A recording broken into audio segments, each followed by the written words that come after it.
According to the Constitution of India, Article 1, it is clearly said that India is a country of states. उसको हिंदी में कहते हैं भारत राज्यों का संघ होगा। खोरठा में कभी भारत राज्य गिला के मिलके एगो देश बनते हैं। जब भारत के संविधान अनुच्छेद 1 में स्पष्ट लिखल है कि भारत राज्यों का देश होगा, अब सवाल बना है कि राज्यों का देश भारत क्यों होगा, राज्य क्यों अलग बनेंगे। 1946 से 47 की बात है। सरदार पटेल भाई एक करने में उसको उनका योगदान, हमें उनको नमन करते हैं। उन्होंने कहा कि देखिए भाषा के आधार पर राज्य नहीं बन सकते हैं क्योंकि ये गलत है। लेकिन जब देखा मांग बहुत ज्यादा बन रही है तो वही सरदार पटेल साहब जो कहते थे कि भाषा के आधार पर राज्य नहीं बनना चाहिए, सरदार पटेल साहब स्वीकार करते हैं क्योंकि ये लोकतंत्र है और लोकतंत्र में लोगों की मांग ही माननी होगी, चाहे वो गलत है या सही है। लोग यदि भाषा के आधार पर राज्य मांग रहे हैं तो राज्य भाषा के आधार पर दिया जाए। वही सरदार पटेल जो 2 साल पहले विरोध कर रहे थे कि भाषा के आधार पर राज्य ना बन तो इटा ठीक बात ना लगो, वही सरदार पटेल स्वीकार करने लगे कि राज्य चूंकि लोकतंत्र का मामला है, लोग अगर मांग रहे हैं कि भाषा के आधार पर राज्य बने तो राज्य बनना चाहिए। अब बात आती है 1953 की। 1953 में आजाद भारत का पहला राज्य गठन हुआ। उस राज्य का नाम हुआ आंध्र प्रदेश। वो राज्य अलग हुआ तमिलनाडु से। तमिलनाडु तमिल के लिए, आंध्र प्रदेश तेलुगु के लिए। अरे भाई क्यों? क्योंकि भाषा, उसकी भाषा को सम्मान नहीं मिल रहा था। अब बात करते हैं 1960 की। 1960 में फिर से हमारे 2 राज्य बने, महाराष्ट्र और गुजरात। तो समझ लेंगे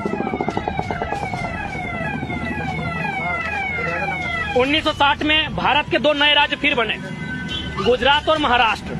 महाराष्ट्र बनाया गया मराठियों के लिए और गुजरात बन गया गुजराती खातिर। यानी फिर क्या मैटर था? भाषा। 1966 में आते हैं। 1966 में पंजाब फिर 2 भागों में बंट जाता है, पंजाबियों के लिए पंजाब और हिंदी भाषियों के लिए हरियाणा। क्यों बना? भाषा के लिए। अब यदि हम आजादी से पहले की बात करते हैं तो 1936 में उड़ीसा बंगाल से यह कहते हुए अलग हुआ कि ये बांग्ला भाई सब उड़िया सब के सम्मान तो अच्छी नहीं मिलो हो तो हमने क्या अलग राज्य चाहिए।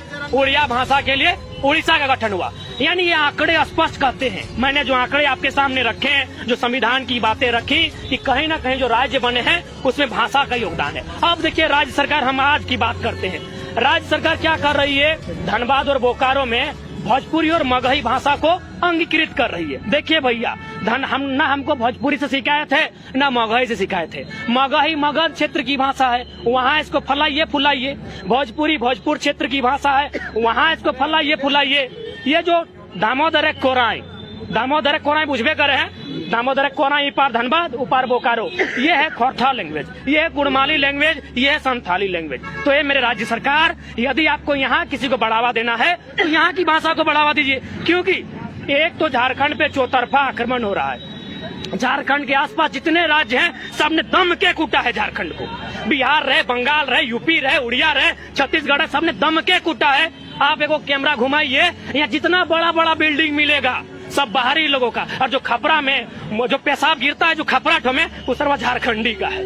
यानी झारखंडी आदि फटे आले। यहाँ देखिएगा जब यहाँ नाली का कोड़ाई होगा ना तो टुंडी का गरीब आदिवासी ठो, तो चाची का मेहरारू ठो बेचारी अपना बच्चा को गोद में लेके आएगी, फटा साड़ी पहन के, फटा धोती पहन के नली साफ करने का काम करेगी, वो झारखंडी है। लेकिन जो पैसा गिन के देगा वो बाबू फिर बाहरी है। तो एक तो झारखंड तरस है, एक तो झारखंड पस्त है, एक तो झारखंड लाचार है, बीमार है, ऊपर से भाषा का अतिक्रमण कर रहे हैं। एक बात सीधा जान लीजिए, सभ्यता का तभी विकास हुआ है जब भाषा का आविष्कार हुआ है। नहीं तो इंसान क्या था, खाना बदो था, नंगटे था, नंगटे।